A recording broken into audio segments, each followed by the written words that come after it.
Grįžtame į Labo ryto studiją. Stilingas rytas skiltis ir pokalbiai apie stilių. Šįryt kalbėsime apie vyrišką stilių. Mūsų studijos svečias, vyriško stiliaus konsultantas Algirdas Gricius. Labas rytas. Labas rytas. Ir kol dar šalta ir žvarbu, laikas pakalbėti apie vyrišką žiemos laikotarpio garderobą. Tad pradėkime nuo kriterijų. Kokiais turėtų vadovautis vyrai rinkdamiesi garderobą šaltajam sezonui? Tai kriterijai turėtų būti keli. Pirmasis kriterijus tai reikėtų atsižvelgti dėmesį į drabužio ilgį. Tai yra trumpos vasarinės, pavasarinės ar rudeninės striukės, kurios buvo šaltam žieminiam orui tikrai netiks. Reikia žiūrėti gerokai ilgesnių sprendimų. Tokie, kurie ne vien tik dėl to, kad dengtų ir užpakalį ir priekį, bet tuo pačiu ir, tarkim, jeigu yra vilkimas švarkas, kostiuminis švarkas ar šiaip švarkas, kad uždengtų ir jį. Toliau be abejonės reikia atkreipti dėmesį medžiagos storį, tai yra storesnė medžiaga, nesvarbu vilna, medvilnė ar džinsas, tarkim, būtų, reikėtų, kad būtų storesnė. Ir nepamiršti vieno iš pagrindinių ir svarbiausių dalykų žiemą, tai vilnos, kuri tikrai padeda kovoje su šalčiu.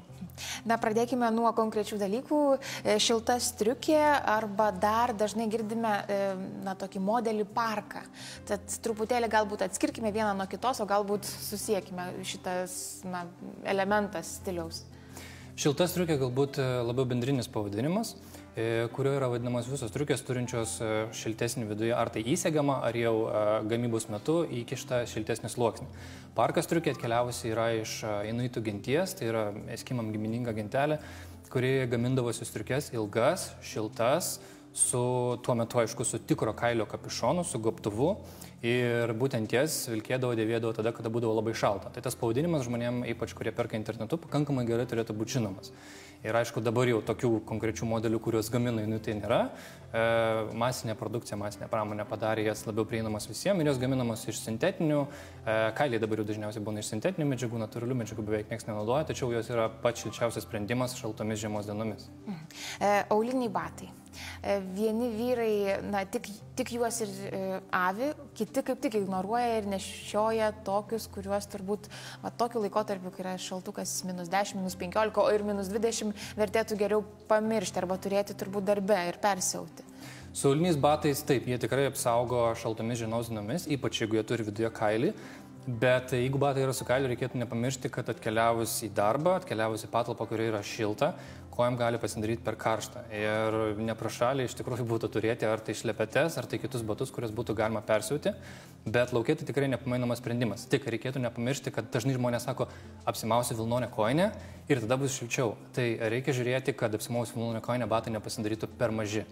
Nes jeigu batas yra per mažas ir yra šalta, tai netgi su vilnonė kojinė tai gali būti nesprendimas ir pėda tikrai gali greičiau sušalti.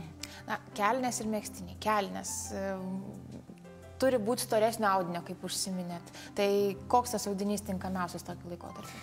Audinys vėlgi gali būti keletų rūšių. Ta pati medvilnė, tos pačios medvilninės kelnės, taip vadinamos čino kelnės. Tai, kas yra vasara, tai, kas yra rudenį, žiemą yra du skirtingi dalykai ir prie -20 iškeliavus apsimovus tas kelnes, kurios yra vasarinės, tikrai nebus šilta. Ir velvetinės kelnes, pavyzdžiui, gerai galbūt žinomos yra storesnės vilnos kelnes, sunkesnis, tankesnis audinys, jisai nuo vėjo apsaugos ir nuo šalčio lygiai taip pat. Tai va, tas kelnes būtent reikėtų rinktis ir vasarinę aprangą galbūt reikėtų palikti spintoje ir negalvoti, kad jinai tiks prie -20. Megztukai neišimtis turbūt. Su megztiniais ta pati situacija, kai ploną medvilninį megztinį apsivilki ir galvoji, kad jisai padės nuo šalčio, kai laukia yra -20. Tikrai nesprendimas. Ir vilna yra labai puikus dalykas, kuri turi yra net 3 rūšių, pavadinkim taip, vilna. Tai yra klasikinė avies vilna, kuri kai kurie minai galbūt taip vadinama kanda, negali jos vilkėti. Tai yra sprendimai labai geri merino vilna arba kašmyro vilna. Žymiai švelnesnė, žymiai plonesnė, bet tuo pačiu tikrai dar netgi gerokai šiltesnė vilna, kuri ir tiem žmonėm, kurių oda yra jautresnė vilnai, padės ir apsaugos nuo šalčio. Na, turbūt dar sprendimas galėtų būti ir sluoksniavimas drabužių. Tikrai taip, sluoksniavimas lygiai taip pat labai padeda ir užuot apsivilkus vieną storą megztinį ant marškinėlių po apačia, kur kas geresnis sprendimas bus, tarkim, marškinėliai po apačia, marškiniai, plonesnis, tarkim, merino vilnos megztinis, švarkas, na ir jau ant viršaus pradžioje minėta šilta striukė su gobtuvu. Na ir kad nenušaltume rankų, nosių ir kaklų ir pakaušę, tai turbūt ir aksesuarai labai svarbus, kad, kokius kriterijus jiems siūlytume taikyti? Visiems aksesuaram lygiai taip pat taikyčiau vieną pagrindinį turbūt kriterijų, svarbiausia, kad tai būtų vilna.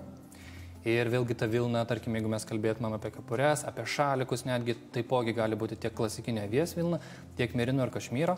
Ir, tarkim, iš kašmyro plona, prabangiai atrodanti kepurė pasiūtinai netgi puikiai dėrėtų ir prie kostiumo. Nes taip būna tikrai kartais dienų, kai tenka keliauti susitikimą ir tenka keliauti susitikimą apsirengus galbūt ne džinsus ir storą megztinio kostiumu. Ir kartais kyla žmonėms klausimas, o gerai, laukia -20, ką tuomet daryti, kaip apsaugoti ausis, kaip apsaugoti galvą. Tai tikrai galima apsimauti va tokią kepurę, šiltesnę, solidžiau atrodančią ir jinai puikiai derinsis prie kostiumo lygiai taip pat. Su pirštinėm vėlgi taip pat reikėtų atkreipdėmėsi kaip ir su batais. Jeigu bus pirštinės odinės, tai reikėtų, kad jos būtų su pašiltinimu. Jeigu yra šalto odinės pirštinės, tokiu atveju gali net nepadėti, tada žymiai geriau bus vilnonės. Ir reikia nepamiršti, kad jos taipogi turi būti ne per mažos. Nes viskas, kas yra ant galūnių, ant pėdų, ant rankų, ant plaštakų, jeigu tai yra per mažas dydžių ar tiesiog per siauras, žymiai greičiau nušals. Na, dar vienas klausimas susijęs su matytais vaizdais, kai buvo tikrai labai šalta, bent jau čia Vilniuje, rytinėje Lietuvos dalyje, teko matyti vyrus su slidinėjimo striukėmis. Ar tai didelis nusikaltimas? Na, stiliaus klausimų.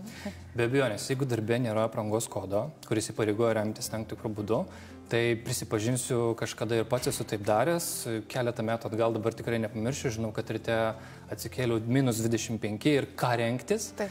Ir neturėjau tų drabužių, kuriuos dabar išvardinau, tačiau turėjau slidinėjimo drabužius, tai ką, apsirengiu slidinėjimo drabužius.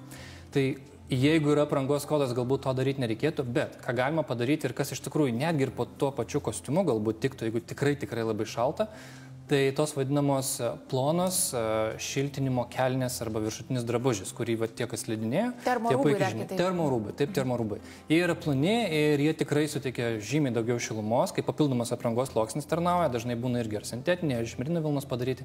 Ir juos po bet kokiais drabužiais galima apsirengti ir tikrai tokiu būdu galima gauti daugiau šilumos ir apsisaugoti nuo šalčio. Ir nereikės slidinėjimo drabužių. Palinkėsime su Algirdu nesušalti mūsų žiūrovams, ypač vyriškai daliai, nes šįryt kalbėjome apie vyriško stiliaus formavimą šaltuoju metų laikų garderobo formavimą. Algirdai, dėkoju šįryt, kad atvykote į mūsų studiją ir iki kitų susitikimų. Iki. Ačiū.